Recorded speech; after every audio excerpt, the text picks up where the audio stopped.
কারণ আমাদের তো নিজস্ব কোনো অফিস নেই। অনেকের হয়তো নিজস্ব অফিস ছিল আগে থেকেই, কি অফিসে তারা কাজ শুরু করতে পেরেছেন। আমাদের এরকম নিজস্ব অফিস ছিল না। পরে এনআইএলজিতে আমাদেরকে লোকাল গভর্নমেন্ট ডিভিশন থেকে অফিসের ব্যবস্থা করা হয় এবং এনআইএলজি এবং এলজিইডি থেকে স্টাফের ব্যবস্থা করা হয় এবং অন্যান্য জিনিসপত্র, কম্পিউটার, আদার্স এইগুলোর ব্যবস্থা করা হয়। আমরা 15-20 দিন পর থেকে মোটামুটি কাজ শুরু করেছি। তো কাজ শুরু করার পরে যে আরেকটা একটু সময় বেশি লাগলো, কারণটা হচ্ছে রোজা এবং ঈদের ছুটির ফাঁদে আমরা পড়ে গেলাম। এতে করে কিছু কাজের অগ্রগতি কম হয়েছে। আর আরেকটা, এটা আমি রিপোর্টের মধ্যে মেনশন করেছি, এই জাতীয় কাজ করার জন্য যে সময় এবং যে জাতীয় আয়োজন লাগে সেসব ঠিক হয়নি। কারণ আমাদের সব সদস্যরা কিন্তু নিজস্ব একটা কাজ আছে সবার, সেই কাজটা করার পর আবার এই কাজ করবেন, তাহলে কোনটা আসল কাজ? আমি ছাড়া সবাই কিন্তু একটা কাজে ছিল, আমি খালি বেকার। তো এতে করেও কিছু কাজের সমস্যা হয়েছে। যাই হোক, আমরা সবাই অত্যন্ত ঐকান্তিকতার সাথে, আমি এখানে ভূমিকা তো বলছি, এটাকে সবাই ইবাদতের অংশ, উপাসনার অংশ হিসেবে নিয়েই ওই রকম কমিটমেন্ট দিয়ে কাজগুলো করাতেই আমরা মোটামুটি এই সময়ের মধ্যে ভলিউমের একটা প্রতিরোধক তৈরি করেছি। প্রথম ভলিউম যেটা, তার দুইটা অংশ আছে, প্রথম অংশ এবং দ্বিতীয় অংশ। আর দ্বিতীয় ভলিউম যেটা, সেই ভলিউমটা হচ্ছে 6টা আইনের খসড়া। এগুলো কাজ করতে গেলে 6টা আইন, এগুলো কিছু নতুন প্রণয়ন করতে হবে আর কিছু আইন আছে সংশোধন করতে হবে। সেগুলো একটা ভলিউমে আমরা দিয়েছি। এই যে ছোট ভলিউমটা হচ্ছে আইনের খসড়াগুলো। আর ভলিউমে আমাদের 19টা চ্যাপ্টার আছে, অনেক সংযোজনী আছে। প্রথম ভলিউমটাতে দুটো অংশ।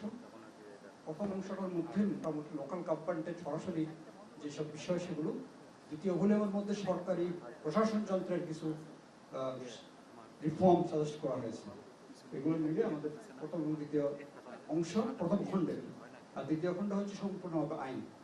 তো যদি আমরা কি সাজেশনসের প্রবলেমের মধ্যে আসি বা রিকমেন্ডেশনসের মধ্যে আসি, আপনারা এখানে বসাকাল হিসেবে ইনফর্মালি আপনাদের অনেকের সাথে কিছু কিছু আলাপ টালাপ হয়েছে। তাতে দেখি যে প্রেসের একটা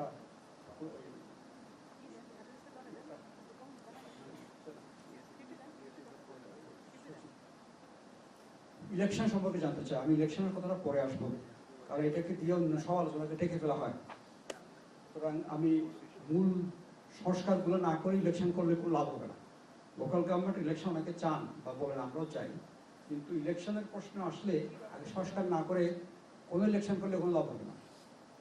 এটা জাতীয় ইলেকশন বলেন না স্থানীয় ইলেকশন বলেন, সেই জন্য আমরা সংস্কারটাকে প্রাধান্য দিয়েছি।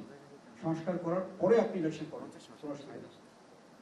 আমাদের যদি চ্যাপ্টার ওয়াইজ যদি আমরা এই রিপোর্টগুলো ওয়েবসাইটে দিয়ে দেবো, আজকে রাত্র থেকে আপনারা পাবেন। ওয়েবসাইটে দিয়ে দেবো, ওয়েবসাইট সম্পর্কে বলবো, কোনো ওয়েবসাইটে পাবেন। সেই জন্য আজকে রাত্র থেকে আপনারা মোটামুটি ওয়েবসাইট দেখলে এই রিপোর্ট পুরোটাই দেখতে পাবেন। আমাদের প্রথমটা হচ্ছে স্থানীয় সরকার সংস্কার কমিশন গঠনের পটভূমি।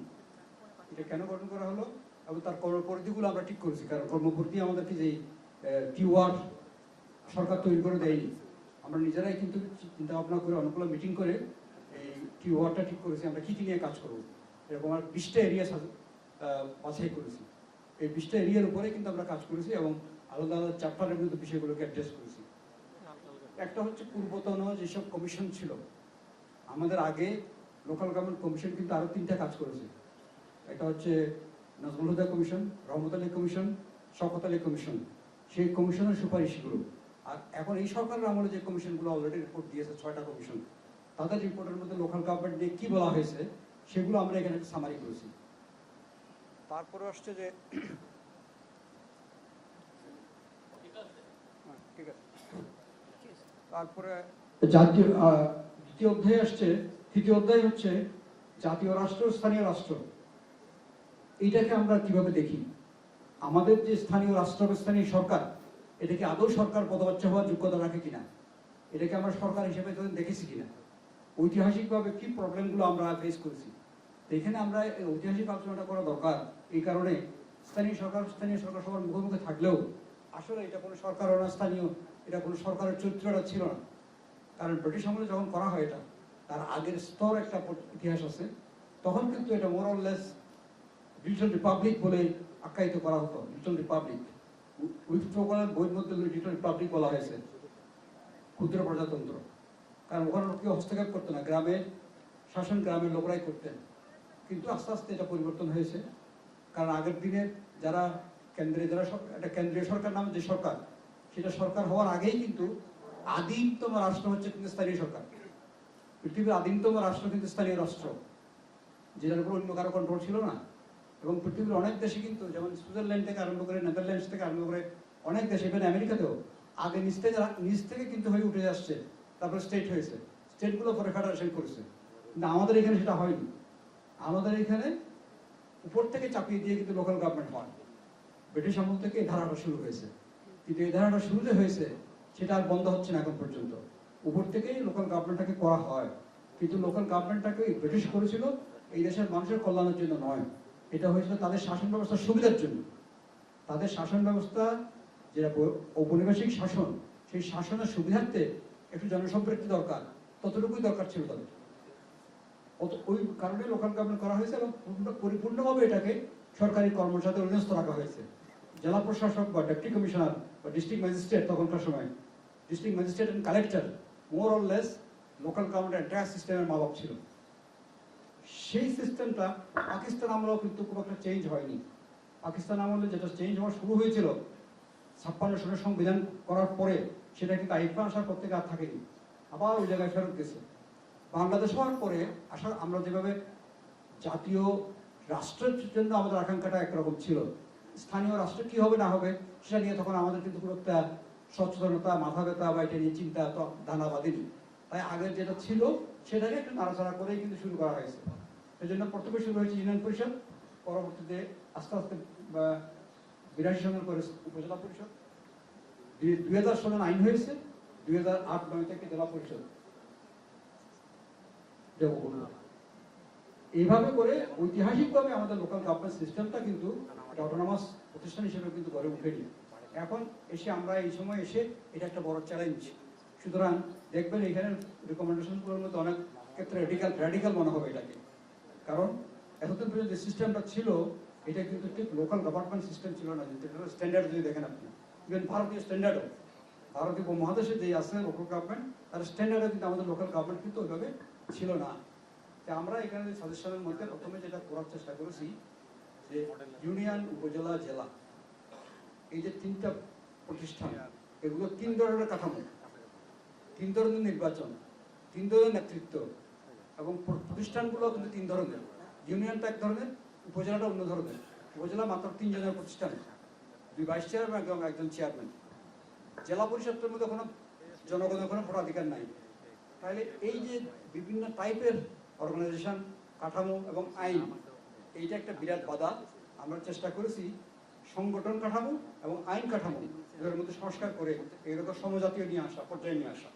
এবং সেই ক্ষেত্রে আমরা ইন্ট্রোডিউস করার চেষ্টা করেছি উপরে গণতান্ত্রিক পদ্ধতি, অনেক লং টার্ম চিন্তা করে, যে অত্যন্ত মানে গ্রাসরুট লেভেল থেকে গণতান্ত্রিক পদ্ধতি কিভাবে চালু করা যায়, এবং পার্লামেন্টারি সিস্টেমের একটা প্রতিরূপ আমরা ওখানে স্থাপন করার চেষ্টা করছি ইউনিয়ন, উপজেলা এবং জেলায়।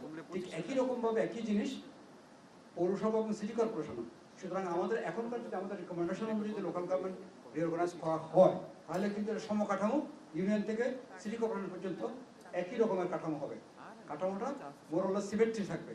আর আইনগুলোকে আমরা দেখেছি 5টা মৌলিক আইন, ইউনিয়ন পরিষদ আইন, উপজেলা পরিষদ আইন, জেলা পরিষদ আইন, পৌরসভা আইন, সিটি কর্পোরেশন আইন, এগুলো পৃথক পৃথক আইন।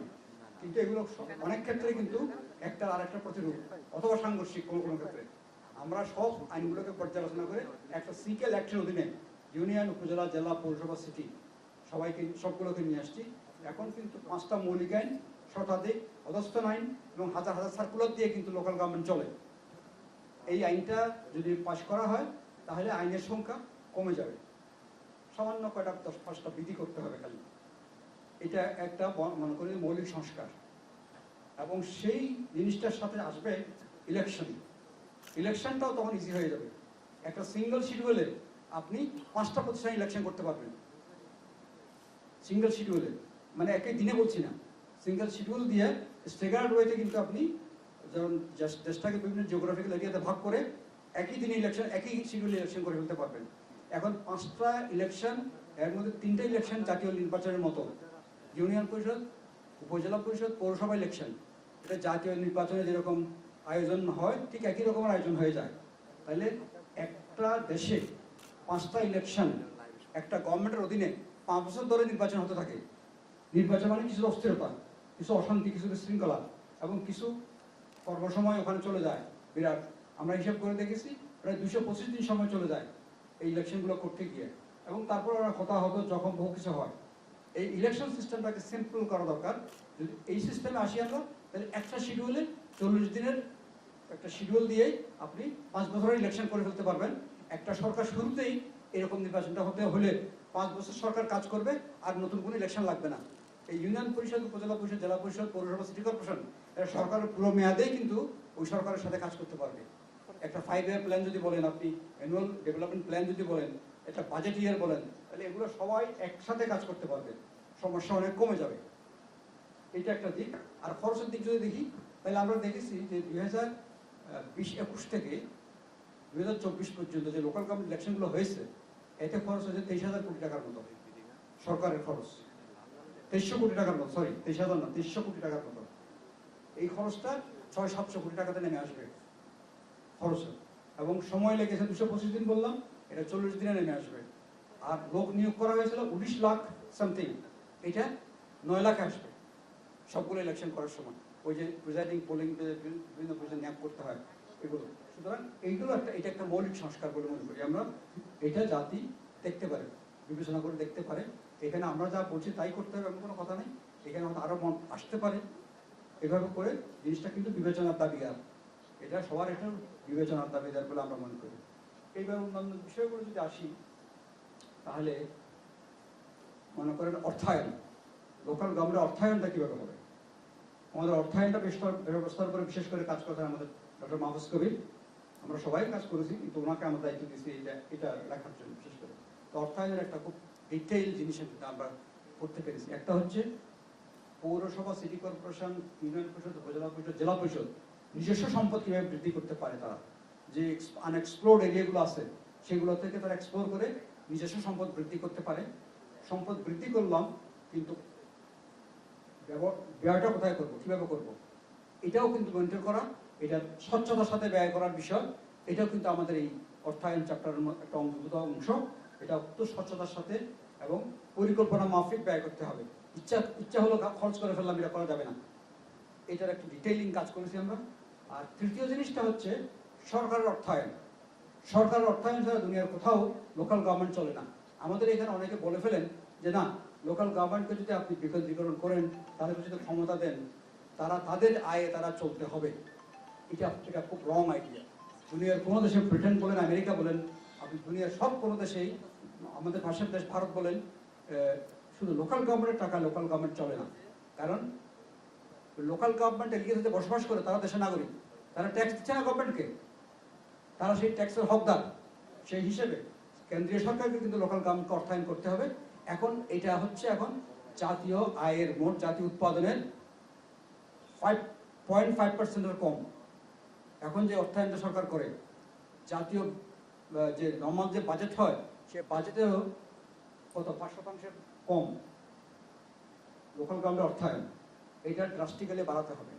কারণ লোকাল গভর্নমেন্টের লোকজন, লোকাল গভর্নমেন্টের যারা নাগরিক, প্রত্যেকটা নাগরিকের 2টা সত্তা আছে। আপনি লোকাল গভর্নমেন্টের ভোট দিয়ে থাকেন, লোকাল গভর্নমেন্টেরও আপনি সেবা নিয়ে থাকেন, বা এটা আপনারও গভর্নমেন্ট, ন্যাশনাল গভর্নমেন্টও আপনার গভর্নমেন্ট। তো লোকাল গভর্নমেন্টের ক্ষেত্রে যে তার সার্ভিস দেওয়ার জন্য যে অর্থায়ন, সেটা তো ন্যাশনাল স্টেকের, আপনি অলরেডি ট্যাক্স তো দিয়ে দিচ্ছেন সেন্ট্রালি, সেই ট্যাক্সের অংশ কিন্তু এখানে পেতে হবে। সুতরাং লোকাল যে রাজস্ব এবং মূসক বাংলা, এটা পুরো মূল্য সংযোজন কর, ভ্যাট, সেটার অংশ বিশেষ আমরা সবাই দিচ্ছি। যিনি লুঙ্গি কিনেন, গামছা কিনেন, গেঞ্জি কিনেন, তিনিও কিন্তু মূসক দিচ্ছেন। তো সুতরাং মূসকের একটা অংশ তারা পাবে না কেন? Local government. আমরা প্রস্তাব করেছি এখানে 1/3 মূসক প্রথম দিয়ে শুরু করেন, লোকাল গভর্নমেন্টকে দেন আপনি। লোকাল গভর্নমেন্ট এটা পাওয়ার হকদার। মনে করেন আমি বিল পে করি ইলেকট্রিসিটির, বিলের যেটা খাম্বা গেছে, তার গেছে, সব আমার ঘরের উপর দিয়ে গেছে, কিন্তু আমি তো এটা কিছু পাই না। Local government should get something from the electricity bill. এরকম প্রত্যেকটা আইটেম থেকে যদি ধরেন এটা কিন্তু অনেক জটিল ব্যাপার হয়ে যায়। সেজন্য আমরা বললাম থোক আপনি মূসকের 1/3 দিয়ে দেন লোকাল গভর্নমেন্টকে, কিন্তু দেওয়ান দিয়ে আপনার কাজ শেষ না, তারা এটা কিভাবে ব্যবহার করছে সেটা মনিটর করেন। সেটা মনিটর করার জন্য এজেন্সির জন্য আমরা সাজেস্ট করছি এটা মনিটর করতে হবে শক্তিশালীভাবে, তারা ব্যবহার করে। এই টাকাটা দিলে সরকার কিন্তু ওই জায়গায় সেন্ট্রাল গভর্নমেন্ট প্রজেক্ট করা লাগবে না, সেন্ট্রাল গভর্নমেন্ট ওখানে ডেভেলপমেন্টের জন্য টাকা খরচ করা লাগবে না, এদেরকে দিয়ে করানো হবে। লোকাল নিড দেখে লোকালি এই সব ডেভেলপমেন্ট কাজগুলো হবে এবং সেই কাজের সৃষ্টি হোক, টাকাও দেন যাতে কাজ করার মতো তাদেরকে এরকম মনিটরিং করেন, সিস্টেম করেন, নীতি করেন, স্ট্র্যাটেজি করেন, আইন করেন। সেটা না করে সব কিছু লোকাল সেন্ট্রাল গভর্নমেন্ট করবে সেটা হয় না। এখন মসজিদ করে সেন্ট্রাল গভর্নমেন্ট, ঈদগাহ করে সেন্ট্রাল গভর্নমেন্ট, পুকুর খনন করে লোকালি, এগুলো কেন করে সেন্ট্রাল গভর্নমেন্ট? এটা করার কোনো প্রয়োজন নেই, এগুলো লোকাল গভর্নমেন্টই করবে, কিন্তু তাদেরকে ওইভাবে অর্থায়ন করতে হবে। সেজন্য নিজস্ব অর্থায়ন যেমন জরুরি, আবার সরকারের অর্থায়নও জরুরি। এটাকে কিন্তু ওইটা বলার কোনো অবকাশ নাই যে তাদেরকে আমরা স্বাধীনতা দিয়েছি তোমরা নিজেদের টাকায় চলো, না, এটা সম্ভব না, এটা হবে না। এটা করতে হবে এবং ওই ন্যাশনাল বাজেট থেকেও টাকা এখানে দিতে হবে। এগুলো টেকনিক্যাল জিনিস, এত টেকনিক্যাল জিনিস বললাম নেই। আচ্ছা, এইটা আরেকটা খুব ইম্পর্টেন্ট জিনিস, এটা তাত্ত্বিক কথা বলতে পারেন আপনারা। আমার সরকারি কর্মকর্তারা আছে, ইউনিয়নে আছে, উপজেলায় আছে, জেলায় আছে, কিন্তু একই কাজ করার জন্য আবার মনে করেন স্বাস্থ্য, শিক্ষা,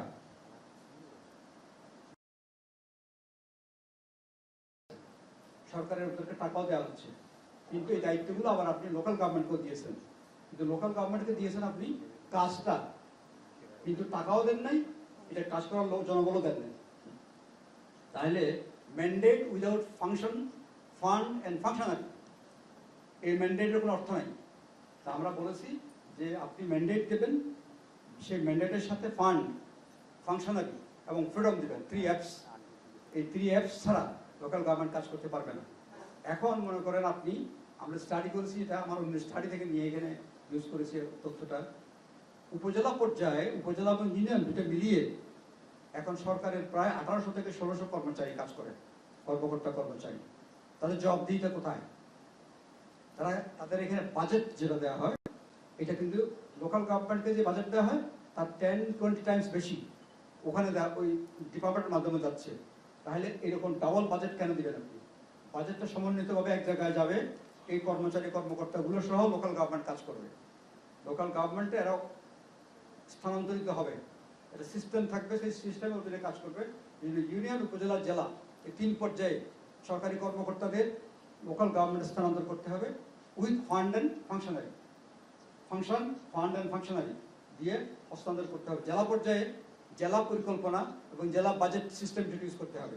একটা জেলায় সরকার মোট কত টাকা দিচ্ছে এবং তারা কি ফাংশন করছে, এটা একটা প্ল্যান মাফিক, ওই ডিস্ট্রিক্ট প্ল্যান মাফিক ওই টাকাগুলো খরচ করতে হবে। তাহলে ডিপার্টমেন্ট টাকা খরচ করে ফেলবে নিজের ডিপার্টমেন্টাল প্ল্যান মতে, এই জিনিসটাকে বন্ধ করে, যেটা একসময় মুইজ সাহেব চেয়েছিলেন যখন ফাইন্যান্স মিনিস্টার ছিলেন, উনি জেলা বাজেটের কথা বলতেন, কিন্তু ওনার পার্টি ওনাকে সেভাবে হেল্প করেনি। আরও আগে মঈন খান যখন প্ল্যানিং মিনিস্টার ছিলেন, উনি ডিস্ট্রিক্ট প্ল্যানের কথা বলেছিলেন। আমরা সেই দুটো জিনিসকেই ইন্ট্রোডিউস করতে চাই, জেলা পরিকল্পনা এবং জেলা বাজেট, এবং জেলার সমস্ত কর্মকর্তা, যেটা চিটাগং হিল ট্রাক্টের 3 ডিস্ট্রিক্টে দেওয়া হয়েছে, অল গভর্নমেন্ট ফাংশনারিকে জেলা পরিষদে ন্যস্ত করা হয়েছে। চিটাগং হিল ট্রাক্টের 3 ডিস্ট্রিক্টে, বান্দরবান, খাগড়াছড়ি এবং রাঙামাটিতে আমরা একই জিনিসটা প্লেন ল্যান্ড ইন্ট্রোডিউস করতে বলবো, এবং এটা আমাদের রিকমেন্ডেশনের একটা অংশ। আর উপজেলাতে যেই 17টা ডিপার্টমেন্ট ট্রান্সফার করা হয়েছে, এগুলোর নামমাত্র ট্রান্সফার, ফান্ড ট্রান্সফার করা হয়নি, জনবলের পুরো ট্রান্সফার করা হয়নি। ট্রান্সফার করলেও তারা কিভাবে কাজ করবে, যে বিধানটা আছে সেই বিধানটা প্রতিপালিত হচ্ছে না, এটার কোনো মনিটরিং নেই, জবাবদিহি নেই। সেজন্য এটাকে ফাইনালি ঠিকভাবে করতে হবে। আর ইউনিয়ন পরিষদ লেভেলে 7টা মিনিস্ট্রির 9 জন কর্মকর্তা কর্মচারী কাজ করে, 9 সেট অফ ফাংশনারিজ ইউনিয়ন লেভেলে। এদের কথা ছিল 2009 সালের ইউনিয়ন পরিষদ অ্যাক্টে বলা ছিল এই কর্মকর্তা কর্মচারীগুলো ট্রান্সফারেবল, হস্তান্তরযোগ্য, কিন্তু 2009 থেকে 2025 এই পর্যন্ত কিন্তু হস্তান্তরযোগ্য হয় নাই, এটা হস্তান্তরিত হয় নাই।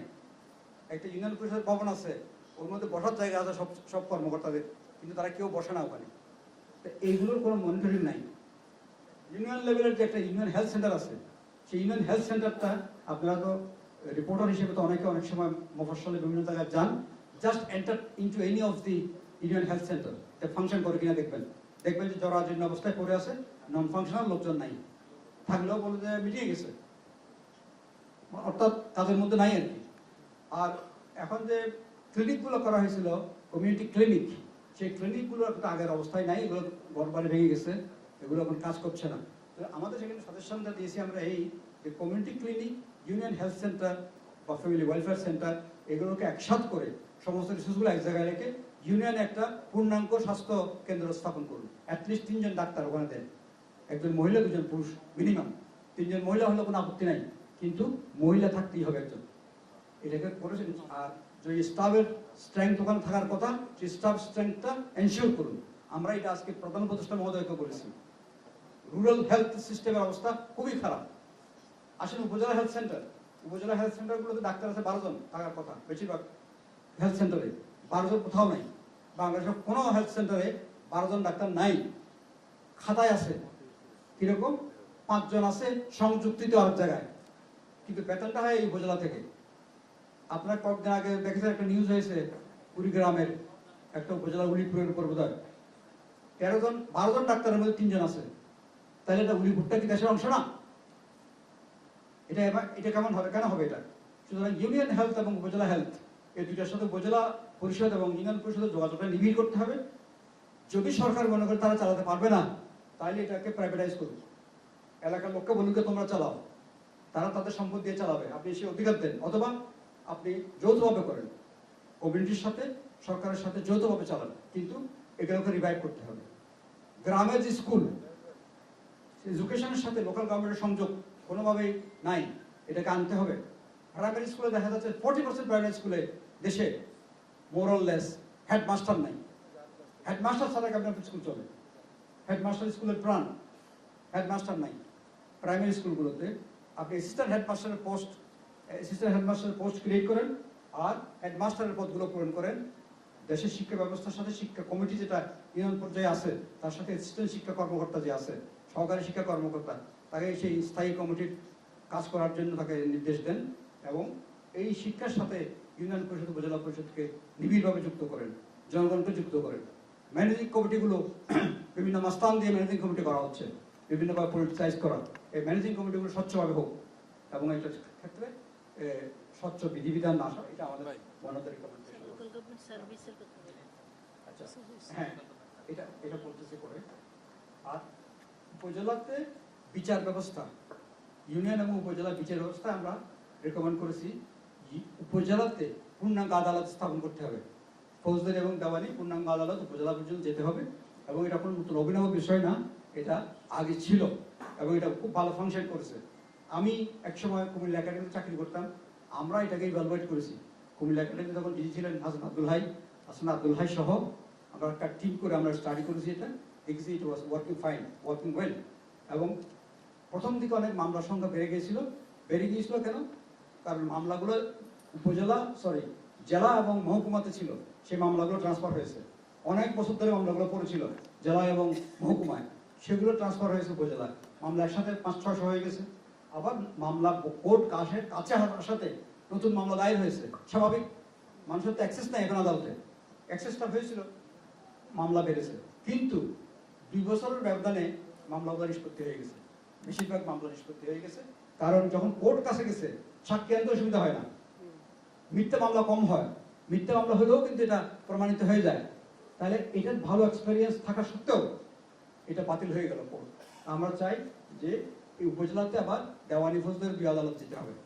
এবং আমরা অত্যন্ত আনন্দিত, আপনারাও নিশ্চয় খুশি হবেন যে আমাদের বিচার বিভাগীয় সংস্কার কমিশন তারাও কিন্তু এই একই রিকমেন্ডেশন করেছে। সুতরাং বিচার বিভাগ থানায় যেতে কিন্তু, উপজেলা পর্যন্ত যেতে কিন্তু সমস্যা নেই, এটা শুধু এটা অর্ডারের অপেক্ষা মাত্র। আর কোর্টের ইনফ্রাস্ট্রাকচার যা ছিল আগে নষ্ট হয়ে গেছে, এগুলো আবার নতুন করে হয়তো করতে হবে। এই জন্য সময় নেন, বাট নীতিগত সিদ্ধান্ত হয়ে যাক যে উপজেলায় কোর্ট যেতে হবে। আচ্ছা, এখানে আরেকটা সিস্টেম আমরা অ্যাড করেছি, সেটা হচ্ছে এখন ইউনিয়ন পরিষদ লেভেলে গ্রাম আদালত নামক একটা আদালত আছে। এটা দেখা যাচ্ছে, আমরা স্টাডি করে দেখেছি, এটা অ্যাবিউজ হচ্ছে, এখানে মিসক্যারেজ অফ জাস্টিস হচ্ছে। যে লোকটা পলিটিক্যালি সিম্বল নিয়ে ইলেকশন করেছেন, তিনি একটা কোর্টের আবার প্রধান হতে পারেন না। কোর্ট চালাতে গিয়ে উনি এটা ঠিকভাবে চালাতে পারেননি, বা কোর্ট হয়নি, এটা বিচার হয়নি, যার ফলে মানুষ আবার সালিশে ফিরে গেছে গ্রামে, অথবা সালিশও এখন করতে পারছে না, যেহেতু এর কোনো সাপোর্ট নেই। আর রুরাল এরিয়াতে কিন্তু এক ধরনের মাস্তানির কারণেও কিন্তু ওখানে আসলে বিচার সালিশের বাধাগ্রস্ত হয়েছে। আমরা যেটা প্রস্তাব করেছি, আমরা সেটা করেছি যে আপনি গ্রাম আদালতকে বিলুপ্ত করতে হবে, এটা দরকার নেই এই অবস্থায়। ইউনিয়ন পরিষদ তার নিজের ফাংশন করতে পারছে না, আবার তার উপর আদালত চাপিয়ে দিয়েছেন আপনি, এগুলো করতে গিয়ে কিভাবে হবে? সুতরাং ইউনিয়ন পরিষদকে ইউনিয়ন পরিষদের ফাংশন করতে দেন, আদালতের ফাংশন জুডিশিয়ারিকে দেন, উপজেলাতে আদালত আসুক, আর উপজেলাতে এডিআর অল্টারনেটিভ ডিসপিউট রেজলিউশনের একজন অফিসার নিয়োগ করুন উপজেলা পর্যায়ে। এখন জেলায় আছে, এখন এটা উপজেলা পর্যন্ত যান, এই এডিআর এর যিনি অফিসার থাকবেন উনি একজন সিনিয়র অ্যাসিস্ট্যান্ট জাজ বা অ্যাসিস্ট্যান্ট জাজ হবেন, তিনি ওই সালিশ ব্যবস্থার সাথে সংযুক্ত হবেন। গ্রামে সালিশ করে যেটা করতে পারবে না মীমাংসা, সেটা এখানে আপিল হবে, এখানে কোনো কোর্ট ফি লাগবে না, কোনো কিছু লাগবে না। এডিআর এটা দেখাশোনা করবেন, এবং এডিআর থেকে ওই সালিশকারদের প্রশিক্ষণ দেওয়া, তাদের একটু লিস্ট টাকা রিকগনাইজ করা, এটা করবেন। সুতরাং উপজেলাতে বিচার বিভাগের 3টা অফিস হবে, ফৌজদারি, কোর্ট, দেওয়ানি এবং এডিআর। এটা যদি হয়, এটা একটা পার্মানেন্ট সলিউশন। বিচার বিভাগের মাধ্যমে বিচার হবে, নির্বাহী বিভাগের মধ্যে বিচার আনার দরকার নেই। লোকাল গভর্নমেন্টকে নির্বাহী বিভাগের সংবিধানে নির্বাহী বিভাগের মাধ্যমে বিচার করার কোনো দরকার নেই, এবং এটা আমার সংবিধান বিরোধী কাজ, এটার থেকে মুক্ত হল। এখানে মাঝখানে আরেকটা ঘটনা ঘটেছে, আপনারা জানেন, যেহেতু আদালত সিস্টেম নাই উপজেলায়, আর সালিশ সিস্টেম কাজ করছে না, মানুষ কিন্তু যাদের টাকা পয়সা আছে তারা কিন্তু সরাসরি থানায় চলে যেত, এবং থানা ইনফরমালি কিন্তু বিচার বসাতে রাত্রে থানার মধ্যে। আমি অনেকগুলো থানায় রাত্রে গিয়ে বিচার এগুলো দেখে এসেছি। সালিশের নামে থানার মধ্যে কোর্ট বসাতে প্রায় 5-6টা রাত্রে সালিশ হয়। তো এইগুলো থেকে মুক্ত করতে হবে। থানা এই সমস্ত জড়িত হওয়ার কোনো রাইট নেই থানা, এবং থানা এখন করছে না এগুলো, ওই সময় এটা করতো। সুতরাং উপজেলাতে কোর্ট, এটা কিন্তু একটা বড় ধরনের সলিউশন। আর দুইটা জিনিস এডিশনাল, লোকাল গভর্নমেন্টে যে অনেকগুলো লোক কাজ করে, ইউনিয়ন পরিষদে ধরেন সচিব থেকে আরম্ভ করে গ্রাম পুলিশ, অ্যাকাউন্টেন্ট, কম্পিউটার অপারেটর, এরকম লোক আছে। উপজেলা পরিষদে খুব একটা বেশি লোক নাই, ড্রাইভার, পিয়ন 2-1 লোক আছে, আর নাই। জেলা পরিষদে প্রচুর লোক আছে, পৌরসভা এবং সিটি কর্পোরেশন অনেক লোক আছে, তারা পৌরসভা সিটি কর্পোরেশন থেকে বেতন পায়। জেলা পরিষদের স্টাফদেরও জেলা পরিষদ বেতন দেয়, সরকারের অংশ আছে। ইউনিয়ন পরিষদের যে লোকগুলো কাজ করে তাদের বেতনটা ইউনিয়ন পরিষদ দিচ্ছে। এখন ওই যে সরকার থেকে রেভিনিউ পায়, ল্যান্ডের রেভিনিউ যেটা পায় 1%, সেটাই দিয়েই কিন্তু চৌকিদার, দফাদারের বেতন এবং এগুলো হয়। তা আমরা বলছি যে এইভাবে তো একটা লোকাল গভর্নমেন্ট সিস্টেম চলবে না। জনবল কাঠামো, এটা একটা চাকরির নিশ্চয়তা থাকতে হবে, এখানে দক্ষ এবং যোগ্য লোকের নিয়োগ করতে হবে। পলিটিক্যাল নিয়োগ হচ্ছে এখন, যিনি যখন মেয়র হচ্ছেন তিনি কিন্তু লোক নিয়োগ দিচ্ছেন অনেক। এগুলো বন্ধ করার জন্য লোকাল গভর্নমেন্ট সার্ভিস একটা সিস্টেম চালু করার কথা বলেছি। সেই সার্ভিসের জন্য এটা বিধিমালা হবে, নিয়ম হবে, কীভাবে রিক্রুটমেন্ট হবে, কার কত লোকের অর্গানোগ্রাম হবে, এগুলো ঠিক হবে। আমরা একটা অর্গানোগ্রাম দিয়েছি এখানে এই কমিশনের মাধ্যমে, সেই অর্গানোগ্রাম অনুযায়ী লোক নিয়োগ হবে। সেই লোকগুলোর বেতন ভাতা, তাদের পেনশন, তাদের রিটায়ারমেন্টের বেনিফিট, এগুলো সবগুলোর জন্য সিস্টেম থাকতে হবে। টাকা থেকে আসবে, টাকা সব সরকারকে দিতে হবে না। 70% অর্থ লোকাল গভর্নমেন্ট নিজেরাই দিবে, আর 30% সরকার যুক্ত করতে হতে পারে, অথবা এটা কমও হতে পারে। যদি তাদেরকে ওই রেভিনিউর অংশ দেওয়া হয় তখন হয়তো নাও দিতে হতে পারে। তো সুতরাং এটা আমরা লোকাল গভর্নমেন্ট সার্ভিস নামে একটা সার্ভিস করার জন্য বলেছি, যাতে করে যে লোকগুলো এই লোকাল গভর্নমেন্ট এখন কাজ করছে তাদের কিন্তু ওরা বেতন বাকি রেখে অবসরে যায়। চৌকিদারের বেতন কত? চৌকিদার মানে গ্রাম পুলিশ বলি আমরা, এদের বেতন কত? 6,200 টাকা। 6,200 টাকা কি আজকালকার বাজারে কেউ চাকরি করতে পারে? তাহলে এটা অমানবিক। রাখছি কেন? এটা যদি দরকার না মনে করেন রাখবেন না, আর যদি রাখেন সঠিকভাবে রাখেন। গ্রাম পুলিশের ক্ষেত্রে আমাদের সাজেশন হচ্ছে গ্রাম পুলিশের সব লোক ওই সার্ভিসের অন্তর্ভুক্ত হয়ে যাবে, এবং তাদেরকে দেখাশোনার জন্য, তাদের ম্যানেজমেন্টের জন্য পুলিশ বিভাগ থেকে এআইজি পদমর্যাদার যে একজন অফিসার ওই সার্ভিসের প্রেশনে আসবেন। উনি ওনার একটা ছোট্ট টিম করবেন, এদের প্রশিক্ষণ দেওয়া, এদের মনিটর করা, এদের সমস্ত কাজগুলো ওর মাধ্যমে পরিচালিত হবে। তারা কিন্তু নিজ নিজ লোকাল গভর্নমেন্টকে সার্ভিস দিবে। লোকাল গভর্নমেন্টকে তারা সার্ভিস দিবে। এই গ্রাম পুলিশ এবং টাউন পুলিশ বলতে মিউনিসিপ্যালিটিতে একই রকমের পুলিশ সিস্টেম দরকার আছে, কারণ তারা অনেক কিছু জিনিস পুলিশের অভাবে করতে পারে না এবং তাদের লিমিটেড ক্ষমতা থাকবে। থানার পুলিশের অতিরিক্ত তো এটা এই পুলিশটা বাহিনীটা এটা এখন চৌকিদার হিসেবে আছে, চৌকিদারের সাথে তাদের পুলিশ ফাংশন আছে। আপনারা শুনে আশ্চর্য হবেন যদি সিআরপিসি দেখেন 1861-এর, সেই সিআরপিসিতে কিন্তু পুলিশের যে গ্রাম পুলিশ যে চৌকিদার তার কিন্তু ফাংশন কি হবে, তার কিভাবে নিয়োগ হবে, তার কি ক্ষমতা, এগুলো কিন্তু ডিটেইল করা আছে ওখানে। গ্রাম পুলিশের চৌকিদারের 28টা ক্ষমতা আছে, 28টা ক্ষমতার মধ্যে একটা ক্ষমতা হচ্ছে আপনি যদি সাংবাদিক হিসেবেও যান গ্রামে, যদি আপনি চিনেন না, আপনাকে কেউ ওখানে চিনে না, হি ক্যান চ্যালেঞ্জ ইউ। আপনি যদি সত্য দিতে না পারেন তাহলে he can detain you for 24 hours. এই ক্ষমতা চৌকিদারের আছে।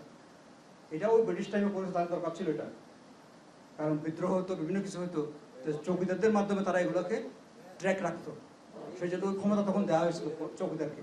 এখন ওই সময় অনেক হয়ে যাচ্ছে, ওরা আবার যে রিপোর্ট করবে, ঠিক আছে, আমরা আবার অনেকের কাছ থেকে প্রশ্ন নিব। ঠিক আছে, তাহলে আমি আরো একটু সংক্ষেপ করে, এটা আপনাদেরকে তো দেওয়া যাবে, আমরা এটা শফিক ভাইকে দিয়ে দেবো, উনি হয়তো আপনাদের সাথে এটা শেয়ার করতে পারবেন। এই সংক্ষিপ্তভাবে আমাদের যে জিনিসটা আছে, এখানে 51 রিকমেন্ডেশনসগুলো আছে, আরও রিকমেন্ডেশনসগুলো আমাদের রিপোর্টের মধ্যে আছে, এগুলো আমরা আজকে রাতের মধ্যে ওয়েবসাইটে দিয়ে দেবো। এখানে নারীদের বিষয়, নারী বিষয়ে এক্সপার্ট, নারীদের যে 1/3 রিজার্ভ সিটের কথা আমরা বহুদিন ধরে প্র্যাকটিস করে আসছি, সে 1/3 সিট এটাকে আমরা 1/3 ওয়ার্ড করে দিয়েছি। 1/3 ওয়ার্ড রিজার্ভ হবে। মনে করুন 9টা ওয়ার্ডে এখন ইলেকশন হয়, 9টা ওয়ার্ডের অতিরিক্ত 3টা ওয়ার্ড হয় ইউনিয়নে নারীদের।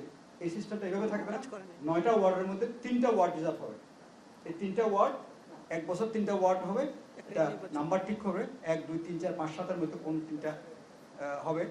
আবার নেক্সট ইলেকশন আর 3টা, নেক্সট ইলেকশন আর 3টা, তার 3টা এরকম পুরো ইউনিয়ন কভার হয়ে গেল। 1/3 3বার হওয়ার পরে তারপর 4th ইলেকশনের আগে এটা মূল্যায়ন করে কিভাবে থাকবে সেটা আবার সরকার সিদ্ধান্ত নেবে। এটা হচ্ছে নারী সম্পর্কে আমাদের বিধান। আরেকটা রিকমেন্ডেশন আছে local government commission. Local government একটা কমিশন করার কথা, আগের সবগুলো কমিশনের রিপোর্টে ছিল। এখন এবারও যে 6টা কমিশন আমাদের আগে রিপোর্ট দিয়েছে, তাদের মধ্যে 3টা কমিশন লোকাল গভর্নমেন্ট কমিশন করতে চেয়েছে। আমরাও লোকাল গভর্নমেন্ট কমিশনটা পুনঃস্থাপন করার জন্য সরকারকে বলবো, এবং তার জন্য একটা আইনও আমরা করে দিয়েছি, খসড়া আইন করে দিয়েছি।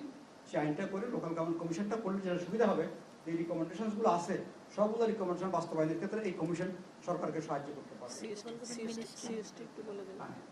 আর পার্বত্য চট্টগ্রাম সম্পর্কে আমরা একটা বড় চ্যাপ্টার দিয়েছি। পার্বত্য চট্টগ্রামের যে অশান্তিগুলো, যে শান্তি চুক্তি করার পর যে অশান্তিগুলো যাচ্ছে না, আমরা মনে করি লোকাল গভর্নমেন্ট সিস্টেমটাকে যদি ওখানে সিস্টেম্যাটিক্যালি অর্গানাইজ করা হয়, তাহলে পার্বত্য চট্টগ্রামের শান্তির ক্ষেত্রে একটা বড় অগ্রগতি হবে।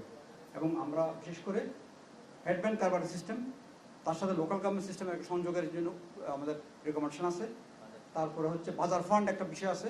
এই বাজার ফান্ডটা কিন্তু ট্রেডিশনালি এটা আসলে আত্মসাৎ হয়ে যায় বেশিরভাগ ক্ষেত্রে। সেই বাজার ফান্ডটা বিলুপ্ত করে ওই বাজারগুলো নিলামের বন্দোবস্তের কথা বলেছি। তারপরে হচ্ছে যে জেলা পরিষদ যে আইন আছে, জেলা পরিষদ তখন ইলেকশন হয় নাই 89-এর পর থেকে এখন পর্যন্ত সবসময় নমিনেটেড লোক দিয়ে জেলা পরিষদ চলে। এই জেলা পরিষদটাকে আমরা বলেছি নির্বাচন করা যাবে। আমরা সেই আইনের যে সংশোধনী দরকার, সেই সংশোধনীটা আমরা কিন্তু এখানে করে দিয়েছি। 3টা জেলার জন্য 3টা আইনের সংশোধনী আমরা সাজেস্ট করেছি।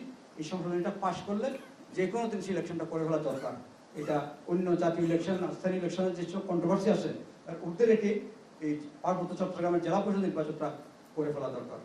আর ওখানে আরেকটা জিনিস আছে যে ট্যাক্স ব্যাট মকুব করে দেওয়া হয় ওখানকার কন্ট্রাক্ট এবং সাপ্লাইয়ারদের উপরে। আমরা দেখেছি এটা কোনো জনগণ সাধারণ মানুষের কোনো উপকার হয় না। এটা কিছু মাস্তান, আপনি মাঝখানে একটা মিটিং পালন করছেন, সেটা উঠিয়ে দেওয়া, ট্যাক্স ব্যাট সত্যিকার প্লেনের মতো আদায় করা, এগুলো মাফ না করা। আচ্ছা, শেষের দিকে আমরা সেকেন্ড পার্ট থেকে কয়েকটা কথা বলছি। এর মধ্যে একটা হচ্ছে প্রধান আমাদের মিনিস্ট্রি, যেটা local government rural development cooperative ministry যেটা আছে, সে বিগ মিনিস্ট্রি। বাংলাদেশে যতগুলো মন্ত্রণালয় আছে তার মধ্যে ওয়ান অফ দ্য বিগেস্ট। এইটাকে স্মার্ট করা দরকার আছে বলে মনে করি। এই মিনিস্ট্রিটা স্মার্ট মিনিস্ট্রি নাই এখন, সেজন্য ওখানে আমরা কিছু রিফর্ম সাজেস্ট করেছি। 2টা ডিভিশন আছে মন্ত্রণালয়ে, 2টা ডিভিশন থাকবে। একটা ডিভিশন অ্যাবসলিউটলি দেখবে শুধু ইনস্টিটিউশনস, অর্থাৎ লোকাল গভর্নমেন্ট, কোঅপারেটিভ এবং এনজিওস। এই 3টা ইনস্টিটিউশন গ্রাসরুট লেভেল পর্যন্ত কাজ করে। এইটা একটা ডিভিশন শুধু ইনস্টিটিউশনগুলো দেখবে। আরেকটা ডিভিশন অল ইঞ্জিনিয়ারিং ফাংশনগুলো দেখবে, ওই জিডি, ডিপিএইচই, ওয়াসা আরো যা আছে এগুলো একটা ডিভিশন দেখবে। এখন কি হচ্ছে, এখন লোকাল গভর্নমেন্ট ডিভিশনে লোকাল গভর্নমেন্টও হয়, অল ইঞ্জিনিয়ারিং ডিপার্টমেন্টগুলো দেখা হয়। এখানে 40,000 কোটি টাকার মতো বাজেট। আবার আরেকটা ডিভিশন আছে পল্লী উন্নয়ন এবং সমবায়, ওখানে 4,000 কোটি টাকার মতো বাজেট। তাহলে এত ইমব্যালেন্স হয়ে যাচ্ছে এটা। আমরা যদি একটা ব্যালেন্স মিনিস্ট্রি হোক, অল ইনস্টিটিউশনগুলো একটা এমফাসিস পাক, সেই জন্য এটা মন্ত্রণালয়ের নামটাও পরিবর্তন করার সাজেস্ট করেছি। মন্ত্রণালয়ের নাম হতে পারে স্থায়ী সরকার জন প্রতিষ্ঠান ও জন প্রকৌশল সেবা মন্ত্রণালয়, এবং একটা ডিভিশনের নাম হবে জন প্রতিষ্ঠান ডিভিশন, আর একটা ডিভিশনের নাম হবে জন প্রকৌশল সেবা বিভাগ। আর জন প্রতিষ্ঠান যে বিভাগ তার অধীনে এখন বিআরডিপি এবং কোঅপারেটিভ দুটো অর্গানাইজেশন আছে। দুটো অর্গানাইজেশনের কাজ হচ্ছে কোঅপারেটিভ দেখা। কোঅপারেটিভ দেখাতে দুটো অর্গানাইজেশনের প্রয়োজন নাই, এই দুটাকে একত্রিত করার কথা বলছি। দুইটাকে বিআরডিপি এবং কোঅপারেটিভকে একত্রিত করতে হবে, কারণ এই এত বড় বড় প্রতিষ্ঠান, আরও আবার এর অতিরিক্ত কিন্তু আরও 5-6টা প্রতিষ্ঠান করা হয়েছে সারা দেশে। বার্ড কুমিল্লা আছে, আরডিএ বগুড়া আছে, এগুলোর অতিরিক্ত আরও 4টা প্রতিষ্ঠান করা হয়েছে, বাপার টাপার এরকম নাম দিয়ে। আমরা বলছি এগুলো প্রতিষ্ঠানের কোনো প্রয়োজন নাই। এই প্রতিষ্ঠানগুলোকে আপনারা লিজ আউট করেন, সেল করে দেন, অথবা অন্য মিনিস্ট্রি অন্য কোনো কাজে লাগান। এগুলোকে রাখার, রেখে পালন করার এমন কোনো লোক বলো পাবেন না, এটা ইউটিলাইজেশন হবে না। এটা হচ্ছে রুরাল ডেভেলপমেন্ট কোঅপারেটিভ মিনিস্ট্রির অধীনে এখন আছে। আর ইঞ্জিনিয়ারিং এর ক্ষেত্রে যদি যাই, ওই ডিভিশনে লোকাল গভর্নমেন্ট ইঞ্জিনিয়ারিং ডিপার্টমেন্ট এবং জনস্বাস্থ্য প্রকৌশল অধিদপ্তর, দুইটা ইঞ্জিনিয়ারিং ডিপার্টমেন্ট একটা মিনিস্ট্রিতে থাকার দরকার নাই। এই দুটাকে একসাথে করে ফেলুন, দুটোকে একসাথে করুন, তাদের কাজের গভীরতা ব্যাপকতা আরো বাড়ান। আর খালি প্রজেক্ট করবে, 200-250 প্রজেক্ট করবে একটা অধিদপ্তর, এটাও কিন্তু গ্রহণযোগ্য না। এত প্রজেক্ট কেন লাগবে? মূল কাজটা করলেই তো হয়। মূল কাজের মধ্যে আসুন। এত প্রকল্প কোনো প্রয়োজন আছে বলে আমার মনে হয় না, আমরা এটা মনে করি না। সেজন্য দুইটা ডিভিশনকে, দুইটা ইঞ্জিনিয়ারিংকে একসাথে করে এবং টোটালটাকে ক্যাডার করুন। কারণ জনস্বাস্থ্য প্রকৌশল ক্যাডার, আবার এলজিডি ক্যাডার নয়, কিন্তু ক্যাডার হওয়ার সমস্ত কিছু তাদের কাছে আছে। এই জন্য সরকারের কোনো এক্সট্রা খরচ নেই, এক্সট্রা কোনো খরচা হবে না, বরঞ্চ ম্যানেজমেন্টটা টাইট হবে। সেই জন্য এটা এত ফ্রি তারা থাকবে না তখন। এই জন্য এই দুটাকে মিলেই একটা ক্যাডার করে ফেলা কথা আমরা বলেছি। সোপাল ভাই ওরা কোশ্চেন করতে চাচ্ছে। হ্যাঁ, আপনারা এখন কোশ্চেন করতে পারেন। আমি আজ দুটো কথা বলে শেষ করে দিচ্ছি। আমি শেষ করে দিচ্ছি। ওই নির্বাচনে ফিরে যাবেন, আপনারা জানি আমি, আপনারা ওটা নিয়ে সবচেয়ে বেশি কথা বলেন, এটা নিয়ে আমি খুব কম কথা বলেছি সেই জন্য। আচ্ছা, মনিটরিং ইভ্যালুয়েশন, লোকাল গভর্নমেন্ট সিস্টেমটার মনিটরিং ইভ্যালুয়েশনের জন্য লোকাল গভর্নমেন্ট মিনিস্ট্রির অধীনে একটা অধিদপ্তর করার কথা বলেছি। এখন আছে একটা অনুবিভাগ, এটাকে অধিদপ্তর রূপান্তর করার কথা বলেছি। আর ছোট ছোট আরেক কিছু কথা আছে এর মধ্যে।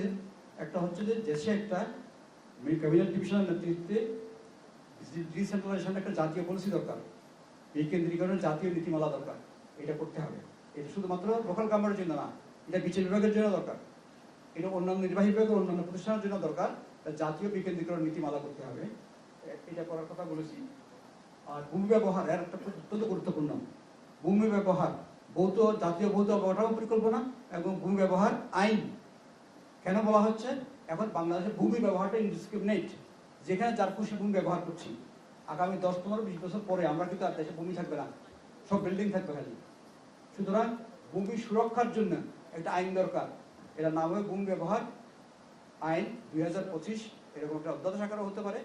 এটা আইন আমরা এখানে ড্রাফট করেছি, খসড়াটা করে দিয়েছি। আর জাতীয় ভৌত অবকাঠামো পরিকল্পনা করতে হবে একটা, জাতীয় ভৌত অবকাঠামো পরিকল্পনা। এটার বাইরে কেউ কিন্তু অবকাঠামো তৈরি করতে পারবে না ইচ্ছে করলে। এটা করতে গেলে অনেকগুলো প্রসেসে গিয়ে করতে হবে। কারণ প্রত্যেকটা বছরে যে বাজেট হয়, এর মধ্যে 2-2.5 লক্ষ কোটি টাকা হচ্ছে উন্নয়ন বাজেট। উন্নয়ন বাজেট 80% খরচ হয় ভৌত অবকাঠামো নির্মাণে। এটা প্রত্যেক বছর যদি 1.5 লাখ কোটি টাকা খরচ করেন ভৌত অবকাঠামো নির্মাণে, প্রত্যেকটা মিনিস্ট্রি, প্রত্যেকটা ডিভিশন, প্রত্যেকটা অধিদপ্তর, দেশে ভূমি থাকবে? সেই জন্য এটা বেসরকারি সরকারি প্রত্যেকের ক্ষেত্রে ভূমি ব্যবহার করতে গেলে ওই আইন নীতিমালা মেনে করতে হবে এবং ভূমির সুরক্ষা দিতে হবে। পয় নিষ্কাশন, জলাবদ্ধতা, পানির চলাচলের পথ বন্ধ করে বনভূমি, জলাধার, জলাভূমি এগুলো দখল করা চলবে না। কিছু ভূমি আছে দেশে, এগুলো সিল করে দিতে হবে, এগুলো কেউ ব্যবহার করতে পারবে না। এইভাবে আমরা অনেকগুলো রিকমেন্ডেশন আছে। আমি আর কথা বাড়াচ্ছি না, আপনারা নিশ্চয় সব প্রশ্ন করবেন প্লিজ। ধন্যবাদ ফর ইউর পেশেন্ট হিয়ারিং। প্রথম আলো মুস্তাক।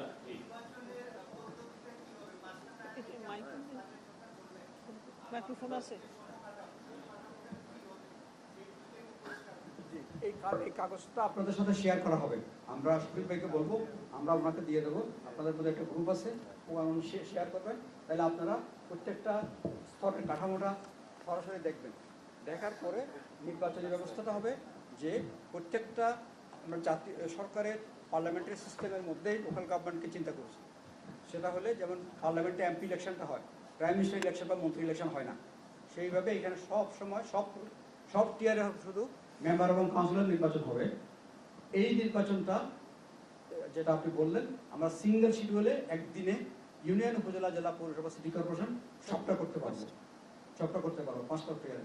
এবং তারা সেকেন্ড স্তরের নির্বাচন হবে উইদিন দি পরিষদ। প্রথম হবে একটা সভাধিপতি নির্বাচন। সভাধিপতি হবে এটা স্পিকারের মতো, উনি এই নিজ নিজ টিয়ারের লোকাল গভর্নমেন্ট প্রতিষ্ঠানের সভাগুলো, অধিবেশনগুলো পরিচালনা করবেন এবং স্থায়ী কমিটির মিটিংগুলো ইনশিওর করবেন। এটা হচ্ছে সভাধিপতির কাজ। উনি মূলত স্পিকারের যে রোলটা জাতীয় সংসদে পরিচালিত হয়, এই সংসদে প্রত্যেকটা টিয়ারে এই কাজটা সভাধিপতি করবেন। সভাধিপতির সাপোর্টের জন্য একজন সচিব এবং আরও 2-3 জন স্টাফ থাকবে।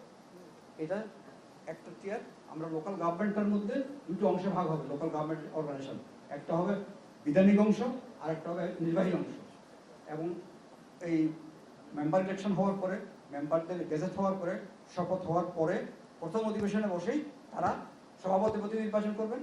সভাধিপতি বসার পরে সভাধিপতি সভাপতিত্বে এইবার চেয়ারম্যান নির্বাচন হবে অথবা মেয়র নির্বাচন হবে।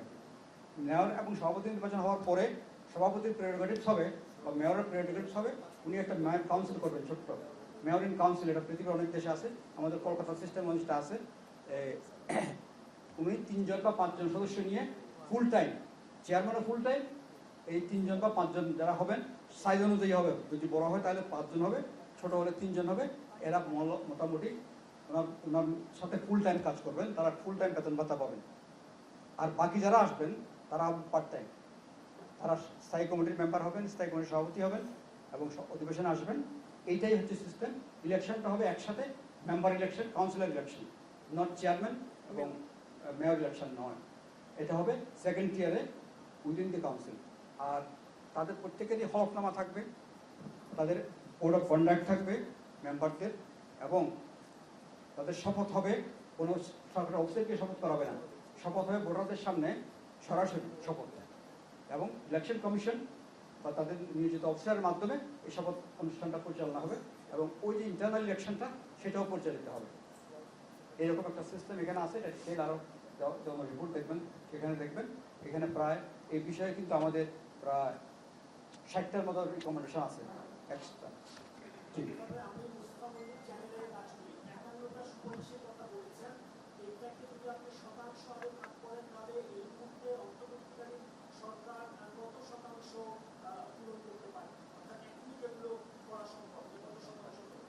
আচ্ছা, আমাদের ধারণা হচ্ছে, এই কথাটা প্রধান উপদেষ্টা মহোদয় জিজ্ঞেস করেছেন, আমরা যে সুপারিশগুলো রেখেছি এগুলোর জন্য শুধু ওই যে আইনগুলো যেমন আছে, যেমন ভিতরে ইলেকশনটা করতে যান জেলা পরিষদের, তাহলে আইনের সামনে সংশোধনী আছে। সংশোধনীটা কি এটাও আপনাদের বলে দিই। সংশোধনীটা হচ্ছে, ওখানে আইন করার সময় করা হয়েছে উপজাতি ও উপজাতি এভাবে করে প্রার্থী হওয়ার বিধানটা করা হয়েছে, কিন্তু সবাই ভোট কিভাবে দিবেন এটা কিন্তু আইনের মধ্যে সঠিকভাবে বলা হয়নি। আমরা শুধু এই একটু রিফর্ম করে দিয়েছি যে ভোটটা কিভাবে দিবে। আমরা এটা সিস্টেমটা এভাবে করেছি যে উপজাতিরা উপজাতীয় প্রার্থীকে ভোট দেবেন ও উপজাতিরা উপজাতি প্রার্থীকে ভোট দেবেন। তাহলে তারা কাকে ভোট দেবে এটা বুঝতে পারবে। এখনকার সিস্টেমে ভোট কাকে দিবে এটা বোঝা যাচ্ছে না, কারণ 30টা ভোট বা 31টা ভোট দিতে হবে। তাহলে ক্যান্ডিডেট ভোট বা 150 জন, তাহলে আমি 150 জন থেকে 30 জন কীভাবে বাঁচবো? এটা খুব ডিফিকাল্ট কাজ হয়ে যাবে। এই জিনিসটা শুধু আমরা সহজ করে দিয়েছি। এটা একটা আইন সংশোধনের প্রশ্ন আছে যে হিজড়া ইলেকশন করতে হয়। আর আইন নানা কথা বলছি, 3টা আইন 3 ডিস্ট্রিক্টে এই সংশোধন করতে হবে। আর যদি আপনি ভূমি ব্যবহার আইন করতে যান, এটা একটা আইন করার জন্য আমরা খসড়া দিয়েছি, এটা করতে হবে। তারপরে লোকাল গভর্নমেন্ট কমিশন করলে এটার জন্য একটা আইন। আর যদি লোকাল গভর্নমেন্টের যে আমরা যে সংস্কারগুলো বললাম সেটা করতে গেলে যে আইন, সেটার একটা খসড়া আছে, একটা একীভূত একটা আইন, সিঙ্গেল অ্যাক্ট। 5টা মৌলিক আইন এবং 100টা অধস্তন আইন এবং অন্যান্য এগুলো বাদ দিয়ে একটা সিঙ্গেল অ্যাক্ট, এটা আমরা করেছি। এইগুলোই শুধু আইন করতে হবে, অ্যাক্ট করতে হবে। বাকি যতগুলো সুপারিশ আছে সবগুলো এক্সিকিউটিভ অর্ডারে করা যাবে, 51টা না, আমাদের আরো সুপারিশ তো আছে। এই সবগুলো কিন্তু, যেমন ধরেন বিচার বিভাগ স্থাপন করা উপজেলায়, এটা কিন্তু সুপ্রিম কোর্টের অর্ডারে কিন্তু করা সম্ভব।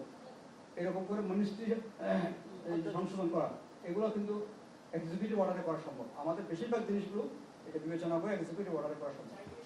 স্যার এদিকে স্যার আমার নাম মুস্তাফিজ, আমি ফিনান্সিয়াল এক্সপ্রেসে কাজ করি। আমার একটা কোয়েরি আছে। একটা হচ্ছে যে আপনি শুনতে পারি না ঠিক মতো, যে আপনি বলছিলেন যে লোকাল গভর্নমেন্টের জন্য আমাদের বাজেট এখন 0.5% নাকি 5%, এটা একটা। দ্বিতীয় 5% না, 0.5%। দ্বিতীয় বিষয় হচ্ছে স্যার যে জুডিশিয়ারি যে কথাটা আপনি বলেছেন যে উপজেলা লেভেলে নিয়ে যাওয়ার জন্য, এটা নিয়ে তো একটা বড় রায় হয়েছে যে লোকাল এই সমস্ত কোর্ট আসলে এটা ফ্রিডম, আমাদের যে সংবিধানের পরিপন্থী, এটা হচ্ছে বড় রায় অলরেডি আছে, যে কারণে এরকম কোনো রায় নাই। আপনি বলেন।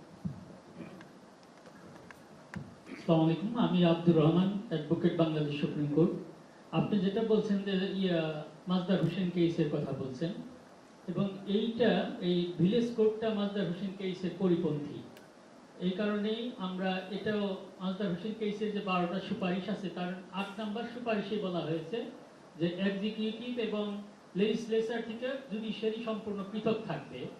দ্যাটস ওয়াই এখানে ভিলেজ কোর্টটা এই কনস্টিটিউশনালি এবং অ্যাপেক্স কোর্টের রায় দ্বারাই এটা পারিত, এই ভিলেজ কোর্ট চলতে পারে না, এটা আনকনস্টিটিউশনাল।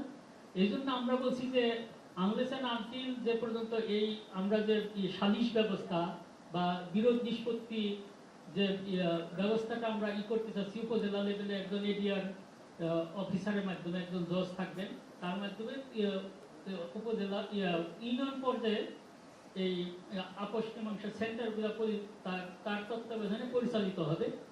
এইটা যখন ফুল টাইম ফুললি এক্সিকিউটেড হবে, তখন আর ভিলেজ কোর্টের আর প্রয়োজনীয়তা থাকবে না। কিংবা আমরা যে করেছি, যে এটা সুপারিশ করেছি যে আইনটা 5টা প্রতিষ্ঠানের যে একীভূত একটা আইন, সেই আইনের উপরে এইটাও যদি আইন করা হয়, তাহলে অটোমেটিক্যালি ভিলেজ কোর্টটা বাতিল হয়ে যাবে। আচ্ছা, আমি ভিলেজ কোর্টের ব্যাপারে বলছি না, আমি বলছি যে যখন 8টি বিভাগে হাইকোর্ট বেঞ্চ স্থাপন করা হচ্ছিল, একইভাবে এটা তো আপনার উপজেলা লেভেলের কথা বলেছিল, তখন তো বিভাগে কোর্ট হাইকোর্ট বেঞ্চের কথা বলা হয়েছিল, সেটাকে নানান ভয়েড করেছে সুপ্রিম কোর্ট। ওইটা হলো 8ম সংশোধনী মামলা, যেটা এরশাদের আমলে যেটা হয়েছিল, সেটা আনোয়ার হোসেন ভার্সাস বাংলাদেশ মামলা, এইটা আসছে।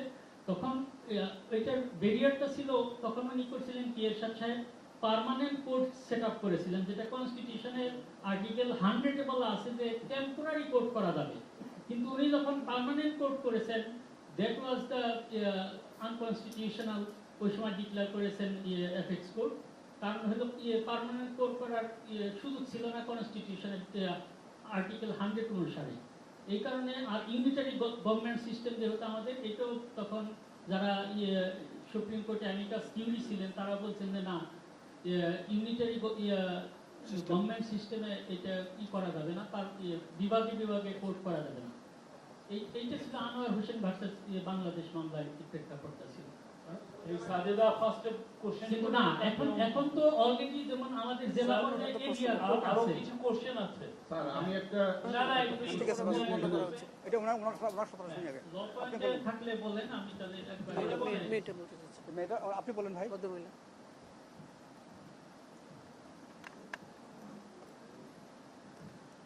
তোমরা স্যার, আমি সাজিদা সুইটি, এটি নিউজে কাজ করি। স্থানীয় সরকার নির্বাচন আগে হবে নাকি জাতীয় সরকার নির্বাচন, জাতীয় নির্বাচন আগে হবে, এটা নিয়ে কিন্তু আলোচনা বেশ অনেকদিন ধরে, বিশেষ করে বিএনপি এর ব্যাপারে প্রচুর আপত্তি জানাচ্ছিল।